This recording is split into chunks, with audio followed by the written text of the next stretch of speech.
대공황과 같은 그런 경제 재앙?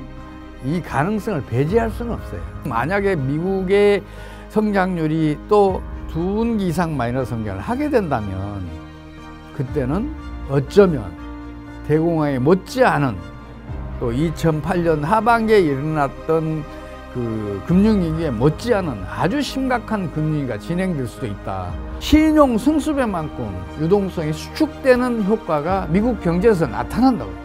그럼 미국 경제는 급격하게 금융위기 늪으로 빠져들게 됩니다. 행부 반갑습니다. 오늘은 최용식 소장님 모셨습니다. 소장님 반갑습니다. 안녕하세요. 반갑습니다. 벌써 또 한 해가 이렇게 빠르게 지나갔는데 이제 한 해를 마무리하면서 또 내년을 준비하는 또 시간을 오늘 소장님과 가져보도록 할 텐데요. 첫 번째로는 소장님 올 한 해를 어떻게 보셨는지 좀 궁금하거든요. 저는 우리나라든 미국이든 혹은 중국이든 세계 경제 어느 곳에서든 아주 중대한 사태가 하나 터질 것 같다. 특히 금융위기가 본격적으로 발발해서 진행되지 않는가 이렇게 내다보고 있었는데 그게 틀렸어요. 다행히. 특히 미국 경제가 대정요법을 기가 막히게 잘 펼쳐요. 그러면서 금융위기 진행을 물 위로 올라오려고 할 때마다 그걸 머리를 쳐서 다시 물 밑으로 끌어내리고 하는 일을 계속 반복하면서 지금 세계 경제, 미국 경제, 중국 경제, 한국 경제가 잘 버티고 있어요. 그러니까요. 이게 사실상 많은 분들이 우려하셨던 게 분명 워낙에 코로나 이후로 유동성이 많이 풀려났기 때문에 이거를 긴축하는 과정에서 부작용이 올 거고 그게 한 번의 쇼크를 올 거다.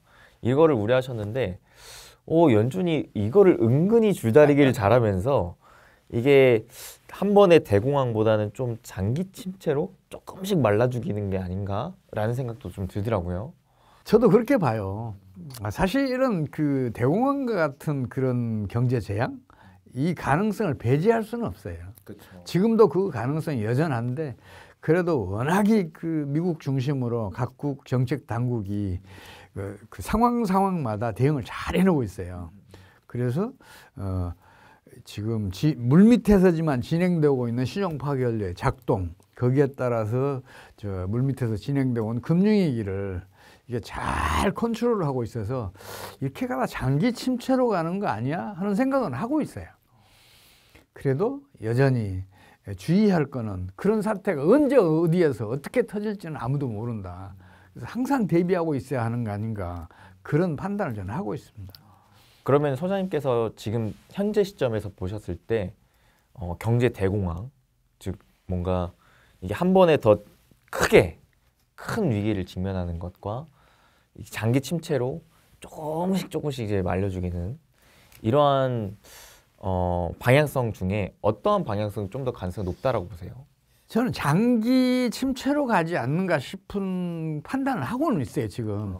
근데 대공황 같은 사태가 터질 수도 있다. 그런 생각을 하는 게 이제 미국의 경제 정책이 사실은 내 이웃을 거지로 만드는 정책이에요. 그렇죠. 미국이 지난해 상반기에 사실은 금융위기를 겪었어요. 1분기 성장률이 마이너스 1.6%, 2분기 성장률이 마이너스 0.6%를 기록했거든요. 이처럼 이제 경기 후퇴가 일어나는 것은 금융위기가 진행되지 않으면 이제 벌어지지 않아요. 그래서 당시 금융위기를 겪었는데 이게 기간이 짧았어요. 또 그 깊이도 비교적 짧았어요. 그래서 사람들이 간과를 했어요.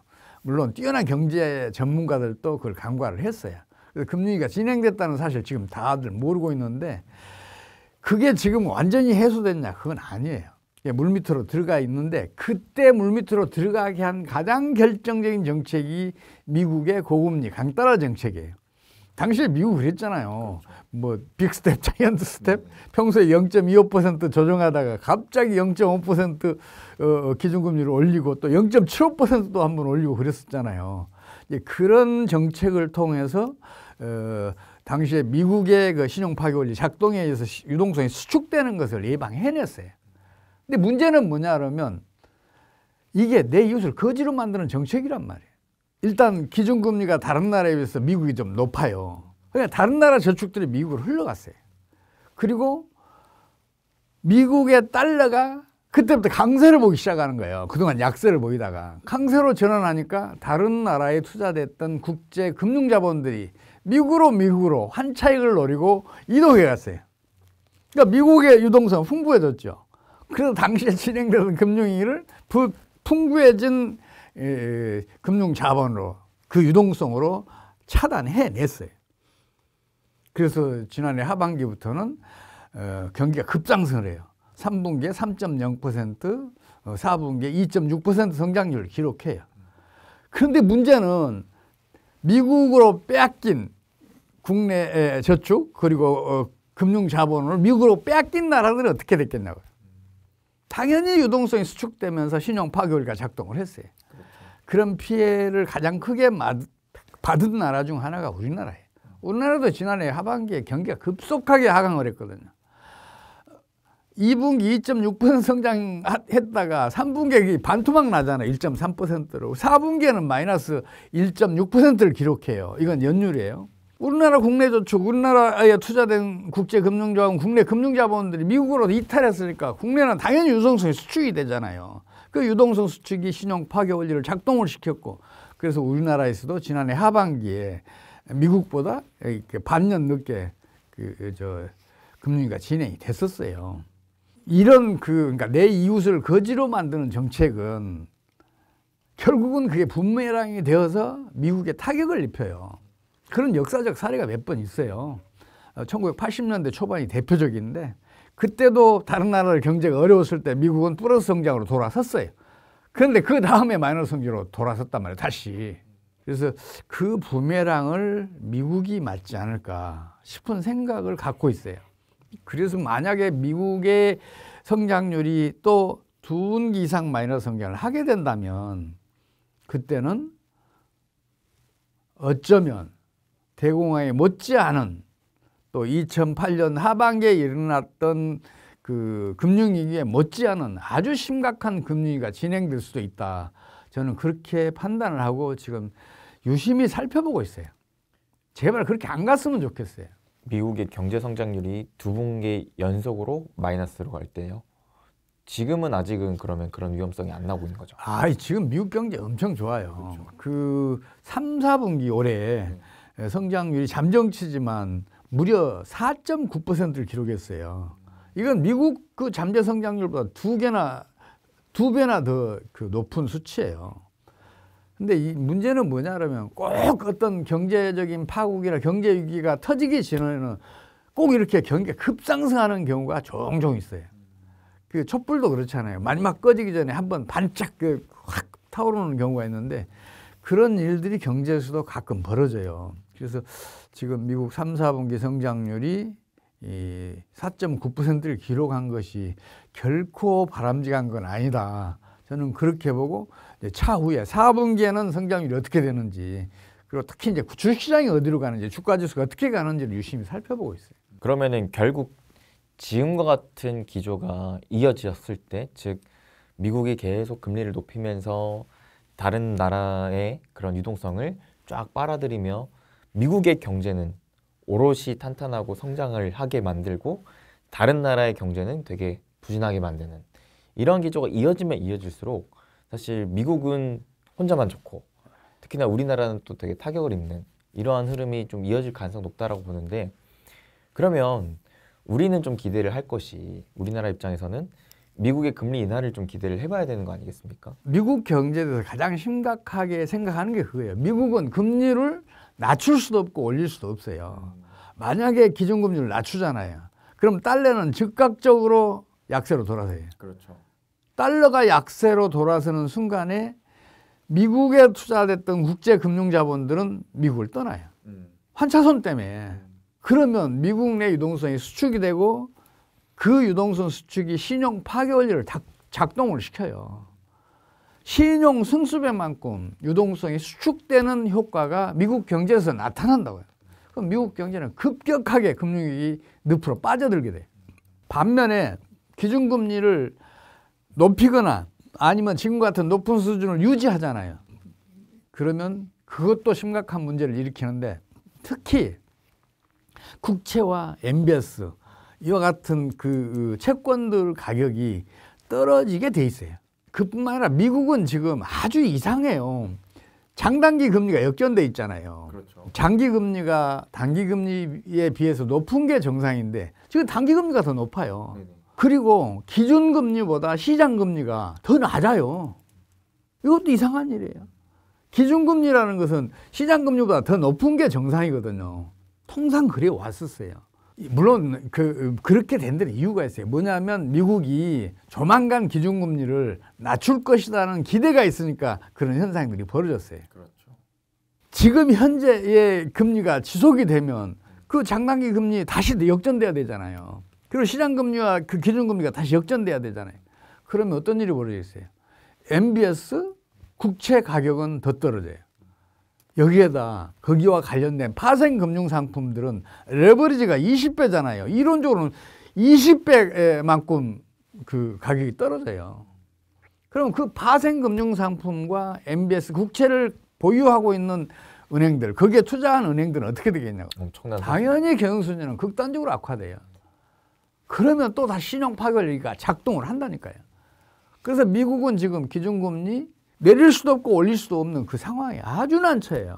그래서 만약에 어떤 그 중대한 사태나 아니면 어떤 사소하지만 금융위기를 일으킬 트리거 역할을 어떤 사태가 터지잖아요. 그러면 미국이 거기에 대응할 정책이 마땅치 않다. 저는 그렇게 보고 있어요. 뿐만 아니라 금융위기라는 것은 신용 파괴 원리의 작동이라는 것은 전염성이 굉장히 뛰어나요. 비중이 어느 정도 큰 어느 나라에서 금융위기가 터지잖아요. 그럼 세계 경제 전반에 그게 금방 전염이 되거든요. 세계 경제에서도 신용 파괴 원리가 작동을 하니까 국내 경제에서뿐만 아니라 이렇게 그 금융위기가 세계적으로 전염이 되는 과정에서는 정책의 국제 공조 체제가 필수적이에요. 왜냐하면 금융위기를 차단하기 위해서 어느 한 나라만 통화를 대폭 증발을 하거나 또 재정 지출을 대폭 확대를 하잖아요. 그러면 그 나라만 국제 경쟁력과 성장 잠재력이 떨어져요. 공동 대응이 필수적이라고. 모든 나라가 똑같이 경기 확장 정책을 펼치면 어느 한 나라만 국제 경쟁력, 성장 잠재력이 떨어지는 일이 안 생겨요. 공동으로 좀 떨어지는 거지. 그래서 국제 공조 체제는 필수적이에요. 근데 지금 미국이 내 이웃을 거지로 만드는 정책을 펼치는 바람에 지금 제3세계 같은 경우에는 40개국 이상이 지금 외환위기 늪에 빠져 있어요. 아니면 그게 직면해 있거나. 또 경상수지가 흑자인 나라들은 우리나라처럼 이 유동성 위기를 자꾸만 지금 그 늪에 빠져들 그 직전에 놓여 있어요. 이렇게 다른 나라들이 어려워져 있는데 미국이 야, 우리 같이 협력해서 이 난국을 헤쳐나가자고 얘기했을 때 다른 나라들이 그걸 받아주겠냐고요. 받아주기가 쉽지 않아요. 소장님께서 말씀하셨던 게 지금 미국의 상황 자체가 금리를 올리기에도 내리기에도 참 어려운 상황이다. 이런 얘기를 해주셨는데 실제로 이번 11월 말에 발표된 FOMC 의사록에서도 이 금리 인하에 대한 언급이 없었거든요. 그러니까 이렇다라는 거는 연준은 여전히 이 고물가를 잡고자 하는 고금리 기조를 유지한다라는 것인데 근데 여기에서 금리를 사실상 더 올리긴 또 어렵고 지금의 금리를 계속 유지하는 스탠스로 갈 가능성이 높다라고 좀 생각을 하거든요. 오히려 만약에 혹시라도 달러가 약세로 돌아서잖아요. 그럼 미국은 기준금리 다시 올려요. 빅스텝, 자이언트 스텝 밟을 수도 있어요. 그런 일이 안 벌어지기를 지금 기대하고 있는데 그렇게 되면 미국 경제뿐만 아니라 세계 경제가 더 어려워져요. 그렇죠. 저는 그걸 지금 우려하고 있어요. 지금 미국은 자꾸만 그 물가 안정 때문에 자기네들이 고금리 정책을 펼친다고 대외적으로 얘기를 하고 있어요. 근데 그 이면을 보면 올해 3월에 그 몇몇 은행들이 파산했잖아요. 네. 실버게이트, 시그니처, 뭐 또 실리콘밸리, 퍼스트 리퍼블릭, 크레딧 스위스 뭐 이런 은행들이 이 파산하거나 아니면 다른 은행이 합병이 됐었는데 당시에 미국이 기준금리를 0.25% 올렸어요. 그랬잖아요. 달러 강세 유도하기 위해서. 네네. 근데 그 이면에서는 본원 통화를 무려 4천억 달러 가까이 추가 공급을 해요. 그럼 생각을 해봐요.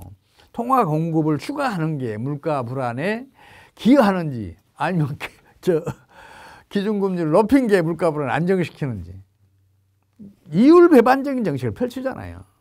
그러니까 물가 불안을 잡기 위해서 고금리 정책을 펼치는 게 아니라니까요. 달러가 약세로 돌아서는 것을 막기 위해서 어쩌면 달러 강세를 유도하기 위해서 지금 그 고금리 정책을 펼치고 있는 거예요. 그래서 혹시라도 달러가 약세로 돌아서면 기준선인 그 달러 인덱스가 1 밑으로 떨어지게 되면 미국은 다시 고금리 정책을 펼친다. 저는 그렇게 확신하고 있어요. 지금 우리나라 경제가 지금처럼 어려운 이유는 우리 정책당은 고환율 정책을 펼쳐서 그런다니까요. 환율을 끌어올리면 수출이 늘고 수출이 늘면 경기가 상승한다. 이렇게 믿고 있어요. 틀렸어요. 역사적으로 한 번도 그런 적이 없어요. 환율을 올리잖아요. 반드시 수출은 줄었고 경기는 더 하강했어요. 반대 사례가 없다니까요. 정부는 그런 현실을 보지 않고 자꾸만 책상머리에서 그런 발상을 해요. 그래서 고환율 정책을 펼쳐요. 고환율 정책을 펼치면 어떤 일이 벌어지겠냐고요. 국내에 투자된 국제 금융자본은 물론이고 국내 금융자본까지 달러 가치가 강세인 미국으로 환차익을 노리고 흘러갈 수밖에 없어요. 국내에 투자된 금융자본들이 미국으로 흘러가면 국내 유동성은 수축이 될 거 아니에요. 국내 유동성이 수축되면 어떻게 돼요?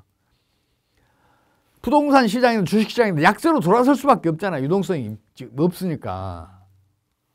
지금 우리나라 주식시장이 지금 2,500선에서 머물 일이 아니라고요. 제가 자꾸 그런 얘기 하잖아요. 우리나라 주식시장은 과소평가되어 있다. 우리 역사를 보면 금방 알 수가 있잖아요. 우리 주가지수가 1989년 4월 달에 1000을 최초로 돌파했어요. 그때 미국의 다우지수는 3000 겨우 넘었어요. 근데 지금은 미국 다우지수는 35,000선을 기준으로 지금 등락하고 있어요. 우리는 2,500선에서 등락하고 있어요, 지금. 얼마나 어이가 없어요. 1989년 그 비율이라면 지금 우리나라 주가지수는 만을 넘어 있어야 한다고요. 그동안에 우리나라 성장률이 미국보다 더 높았잖아요, 연평균. 성장률이 높다는 얘기는 뭐예요? 부가가치가 그만큼 많이 더 창출됐다는 얘기 아니에요. 이 부가가치가 많이 창출됐다는 얘기는 기업의 이익이 더 많이 커졌다는 얘기 아니에요, 미국보다. 그렇다면 우리나라 기업들의 주가지수는 미국 기업들의 주가지수보다 훨씬 더 높아야죠. 이걸 고환율 정책이 막고 있다니까요. 주식시장 약세, 부동산 시장 지금 침체 이런 것들도 고환율 정책의 영향이 더 커요. 저는 정책 당국에 자꾸만 호소하는 게 그거예요. 환율이 점진적으로 하락하는 것을 정책 당국이 용납을 하면 우리 경제는 살아난다. 수출도 증가한다. 그런 사례가 몇 번 있었잖아요. 1980년대 말, 2000년대 초반. 우리 원화 가치로는 2000년대 초반 같은 경우에는 거의 50% 올랐어요. 원화 가치로는. 달러 기준으로는 한 40% 가까이 떨어졌지만 환율이. 근데 당시에 우리 환율은 그 기간 동안에 그 환율이 점점 떨어지는 기간 동안에 2.5배가 증가해요. 연평균으로는 17%가 증가했어요. 예년에 2배 이상 그 수출이 증가했잖아요. 경기도 빠르게 상승했잖아요. 경상수지 흑자도 커졌잖아요. 그 상황을 좀 참고해서 고환율 정책을 지금 당장에 그만두라고 촉구하고 있는데 우리 정책당국은 거기에 대해서 그런 변명을 해요. 우리나라 수출이 GDP의 절반에 육박한다. 말 같은 소리를 해야지. 수출은 매출 총액이고 부가가치는 이 GDP는 부가가치 총액인데 비교하려면 기준을 일치시켜야 할 거 아니에요. 그 기준 일치시키면 수출은 GDP의 10%가 안 된다니까요. 반면 내수는 90% 이상이에요. GDP의 90% 이상인 내수는 환율이 점진적으로 떨어질 때 확장이 돼요. 주요 자원도, 주요 시설대들, 다른 수입품들, 이런 수입품들 값싸게 사올 수 있잖아요. 국내 물가는 그만큼 안정될 거 아니에요. 같은 소득을 더 많이 소득하게 되잖아요. 그래서 내수는 확장되는 거예요. 그래서 제발 지금 환율이 점진적으로 하락하기만 하면 그러면 더 큰 효과는 어디서 나오냐면 우리나라를 이탈했던 금융 자본들 있잖아요. 환차익 노리고 한국으로 돌아와요. 그렇죠. 그럼 국내 유동성 풍부해질 거 아니에요. 그러면 지금 진행되고 있는 유동성 부족 다 해소될 거 아니에요. 저는 그렇게 보고 있어요.